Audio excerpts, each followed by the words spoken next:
This video is for Orlando. Orlando, how you doing? Orlando is a young Brazilian guy who now lives in Australia, and he's had to deal with issues in Australia as it pertains to race. And he asks for some tips from an older guy like me on how you could possibly deal with it. And I'm going to preface this by saying that you have it a little harder in Australia than we have it in America. Not much, by the way, which is really scary, in the fact that Australians don't acknowledge racism at all. Any Australian I've ever talked to, and I've got, a couple of folks I know, where race has come into the conversation, have always kind of denied it, saying we don't have that happen here. And then I mention the Aborigines, and then there's always some excuse to kind of dismiss the Aborigine issue. Then I mentioned Yvonne Goolagong, a lady who was probably the second best tennis player in history in Australia. And she didn't get the credit she deserved because she was an Aborigine. So you might have a few more difficulties. Doesn't mean that you shouldn't try some of these things, but you just might have more issues. Not that it's been simple being black in America for the most part. I can't overly complain. I actually consider myself lucky. Being a military kid, I had kind of a different standing from a lot of other folks. But I've had my deal with it here and there. So I've got 6 tips for you. One of these tips, I'm going to give you 4 recommendations on it. And I rehearsed this beforehand, just to let anybody know. I rehearsed this beforehand, and it took me 33 minutes to get to. I'm shooting for under 15. I've already done, a minute and a half. But here's the warning. Anyone white, this is not going to be kind. It's not going to be nasty, but it's not going to be kind. If you don't want to hear this type of thing, and in America these days, there's a lot of white people who don't want to hear about any of this. This is the time to say, okay, let me go watch something else. Go watch a Bugs Bunny cartoon. You'll feel better. Because this is not to make you feel better. This time is not. And I'm going to be as calm as I can because, I don't have anything to be angry about right now. So there we go. Kyle Rittenhouse, not angry about it. This guy got off killing 2 white people and shooting another person who were protesting for equal rights. Different story. So here's the thing. By the way, here's my list. So I'll be looking down at it. The first thing you have to know how to do is you have to be able to evaluate your situation. So if it's just you and you're surrounded by a whole bunch of people, I'm not saying that they're all coming to attack you, but you're just surrounded by a whole lot of non-black people, and something happens, you have to evaluate the situation. That might not be the right time to call somebody out for being racist. That might be the time to try to say, you know what, I may need to leave.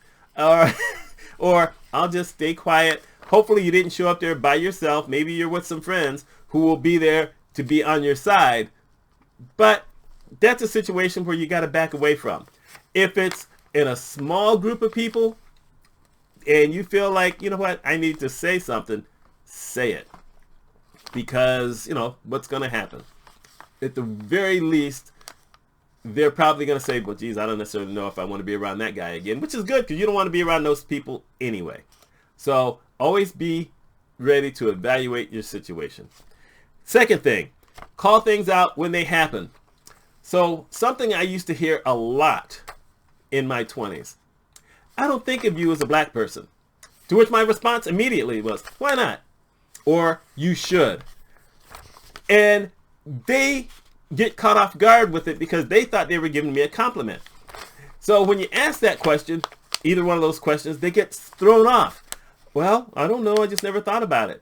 Okay, let me explain why that's a bad thing. Because what you basically are saying is that I don't fit your expectation of what you thought black people were. Oh, no, I'm not saying that. Well, what are you saying?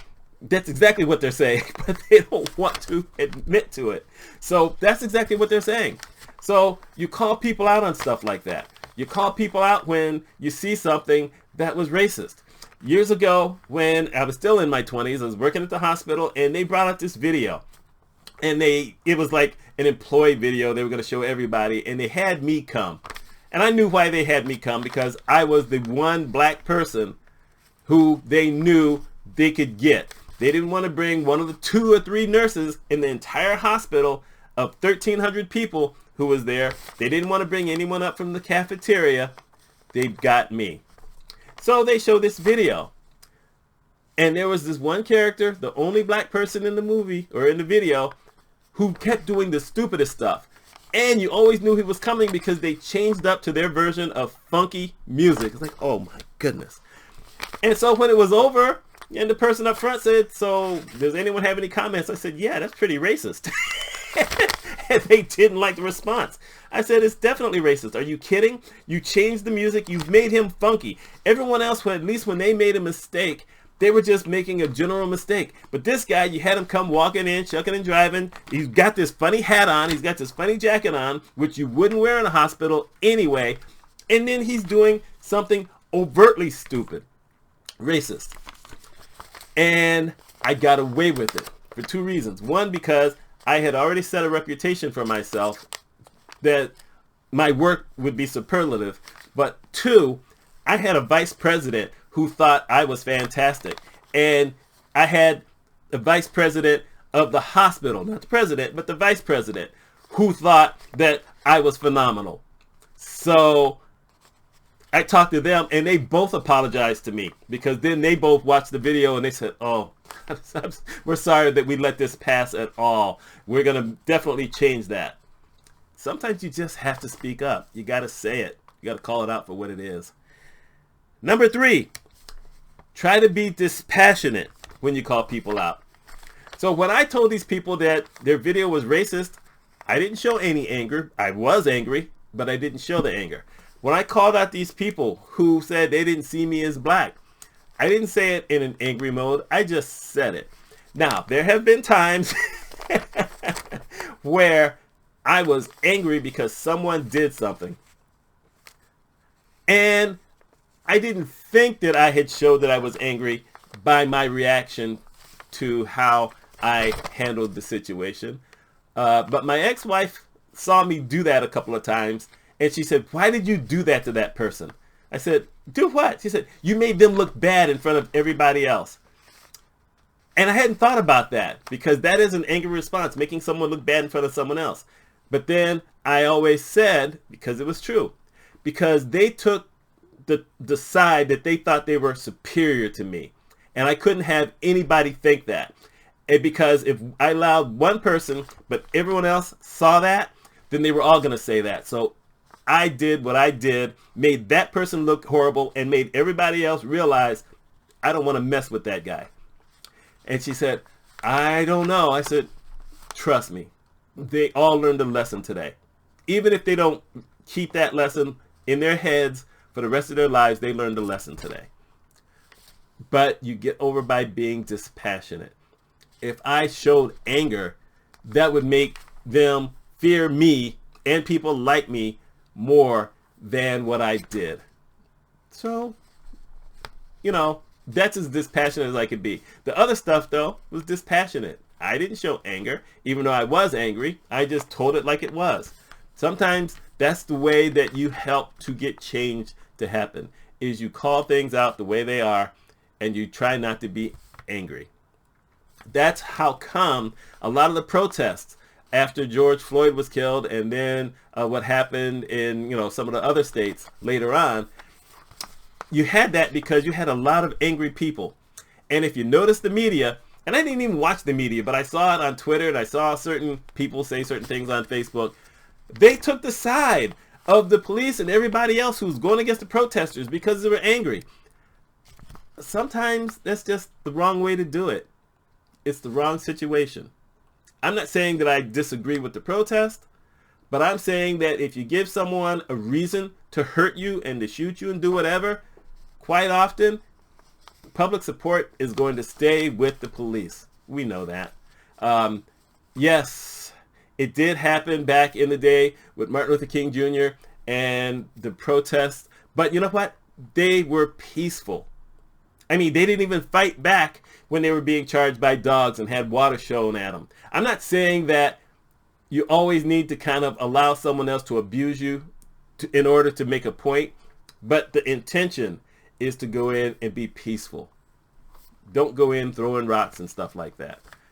It's all about intention. Number 4. This one's going to be controversial to some people, both white and black, which is, don't be better than others, be twice as good as others. Now, I would have some people who would say, oh, so you think you're twice as good as me? To which I said, yeah. You want proof? Let's go look at the numbers. I got my first promotion when I was working at the hospital for the first time because my numbers were twice as better than the person who was second. My production was higher. My accuracy was higher by 2 times better than everybody else. Then when I got promoted, now I've got 2 different departments, and I still had, my own certain work that I had to keep up with. And I got that taken care of probably within 3 months, and then I decided, you know what, this is not enough. I need to show everybody. And so I learned every other department's job. I learned how to do the auditing. I learned how to do collections. I learned, the filing area. I learned how to scan. Back then you had to scan everything into microfiche. Go look up microfiche. But still, I learned how to do all of that. I learned admissions. Now I was over registration in the emergency room, but admissions is a bigger process. But I learned all of that. And every once in a while, I would offer to help those departments out and still keep up with all my work. That's why the vice president of my department and the vice president of the hospital liked me so much, because they knew there's one guy who knows everything. You got to be twice as good.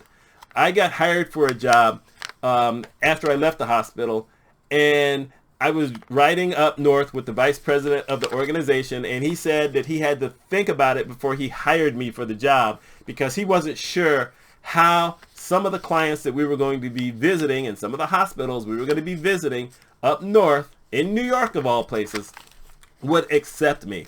But he took me because my resume was better than any of the resumes that he had seen from anybody else. Just being better isn't enough. Sometimes you have to be twice as good. You have to find ways to stand out. Now, I spoke to younger black people who have said, how come I guess can't be seen as someone's equal? To which I replied, how has that worked out for you? It doesn't. If you're going to be equal, they're going to always go with someone who reminds them of them rather than someone who doesn't.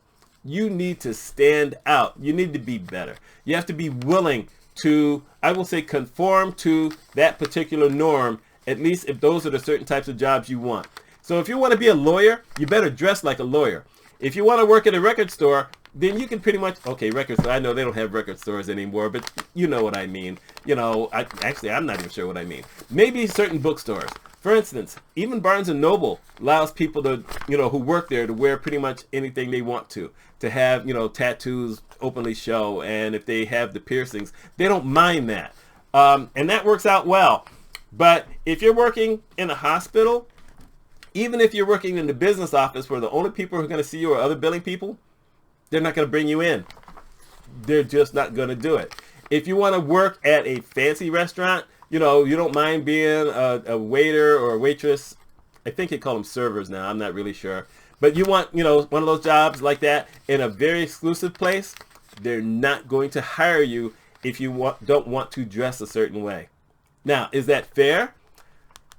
It's not fair to the worker, but it's fair to the business. Because if you don't dress the part, then the people who they're trying to attract because they pay more money for their meals aren't coming. And then their business is going to fail. Now, you can always open up your own business and you will get your clientele. And that's, the way that a lot of people have gone since the pandemic started last year. And it's worked out fine for some of those folks. But even then, you need to have the knowledge and you need to make sure that everything you do is on a professional level. And then people will overlook how you dress and anything else you do, but you still have to be really, really good in order to succeed. No, I'm not crying. I'm fighting the last vestiges of a cold. So here's number 5.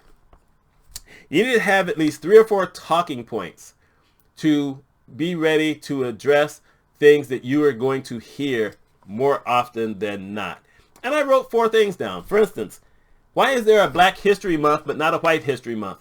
Your response always should be because every day is White History Month. Every month is White History Month. You got everything already. We need our time to talk about things that Black people have done to help this country be better. And by the way, you can add this part. A lot of folks don't like this, but you can add this part. And by the way, the Black people that we talk about during Black History Month had to succeed even though white people kept trying to beat them down, tried to hold them down, tried to steal their ideas. And we still were able to succeed. You tell stuff like that. You like, for instance, you had, no, I can't use that one now. I will use that on the second point. The second point, which is how come every time a Black person does something for the first time, you have to talk about it? Because it's the first time. This year, 2021, on LinkedIn, I have seen 14 or 15 people who have talked about being the first Black something in their industry ever. 2021. Let's think about that. Slavery ended in 1865. Jim Crow supposedly ended around 1954. The Civil Rights Law, the first one, because they keep having to do it all the time, was 1965. And in 2021, you still have Black people who are the first ever to do something. I live in Central New York. I've been the first Black person to do a bunch of things around here. It's freaky, but that's just how that is. You know, so why do we talk about it? Because it's significant. It's the first time. And you put that out there, and now you've helped another generation of Black kids say, hey, if I want to do that, someone has done it, now I can do that. Or maybe there's something else out there where I could be the first and I will be able to achieve it. That's why we do it. Slavery is over. Why are Black people still talking about it? Because the remnants of slavery are still around. We still have that same thing. You think, okay, slavery ended in 1865. It really didn't, but you think that. What happened next? Basically, you just call it indentured servitude because Black folks weren't educated. They didn't know what to do. So, okay, yeah, you can still work with them. You can still live there. I'll pay you a penny a month. And now you go out and do everything else. Look what I did to you. I gave you this wonderful housing. It's not wonderful housing. That sharecrop work was horrible. It's still around today. Listen to Shannon Sharp, who was a professional football player. He's a Hall of Famer. Listen to him talk about what he had to do in his teens to try to bring money into his house. You'll find out. That's how it is. Where I live, we have apple country. People don't think New York has any crops, but New York is really, very, God, I even can't think of the word with it. But, we have a lot of crops of different things. And apples are one of the biggest things. And every year we have a whole bunch of immigrants from all over the country come to New York. A lot of Black people who aren't immigrants, but in the same situation. They travel all over the country looking for work. And they all show up. And they do this work. And they don't get paid well for it, but they get paid better than they used to get paid. That's why you still talk about slavery, because we still have those issues.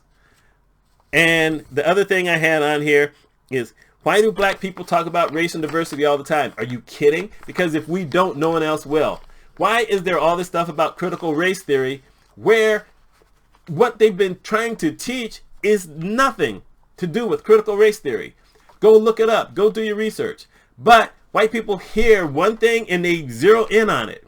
And they're going into school boards across the country and they're screaming at people, behaving like mad people. That never used to happen when I was a kid. You just didn't have discussions like that. True, we didn't have discussions that talked about race, but no matter what it was they talked about, people would go to those things and they behaved. Nowadays, they're calling people out. They're calling all kind of names. They're screaming stuff. They're talking about their rights to be able to do something with their kids, but send their kids home and suddenly they're yelling at you saying, wait a minute, why did you send my child home? You should be having them in school. During the pandemic, there were so many people who were screaming at schools, you need to open schools, get my kid back in school. You know, COVID kills kids too. Idiocy.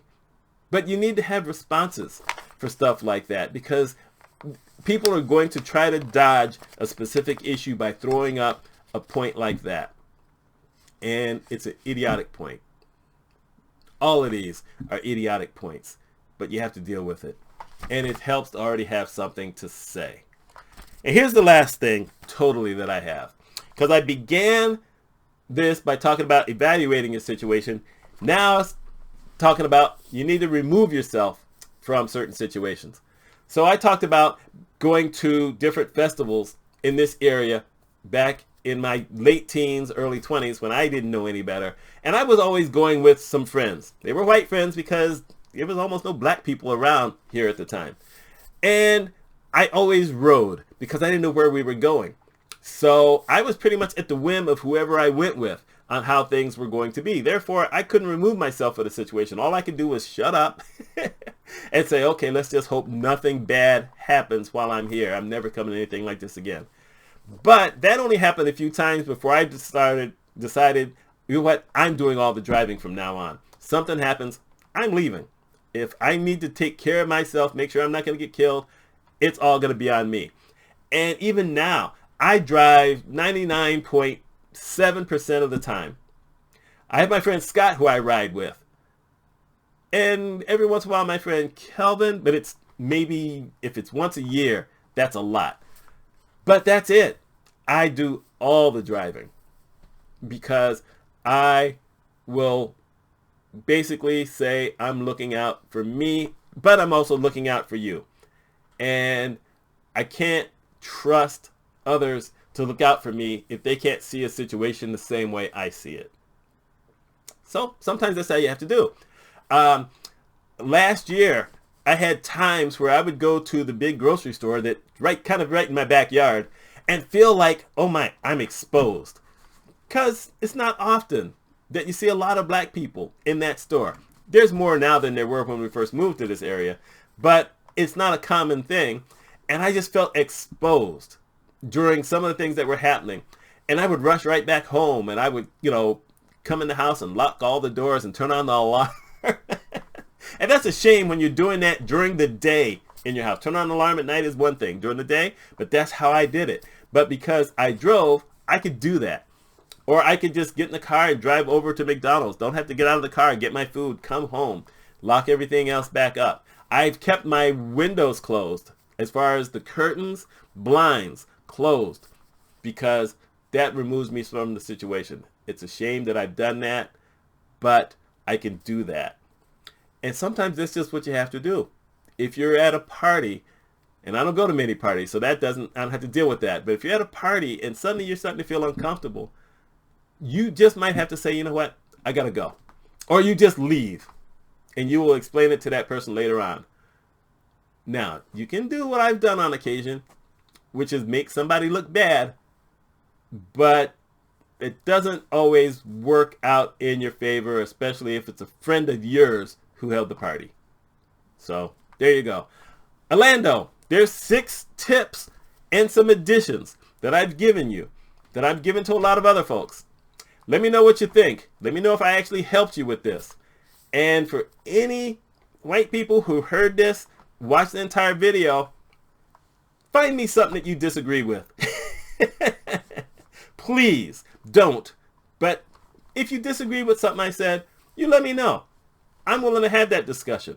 Because 1, I'm not scared of you, and 2, I know I'm right. So let's do this. Y'all take care. My name is Mitch Mitchell.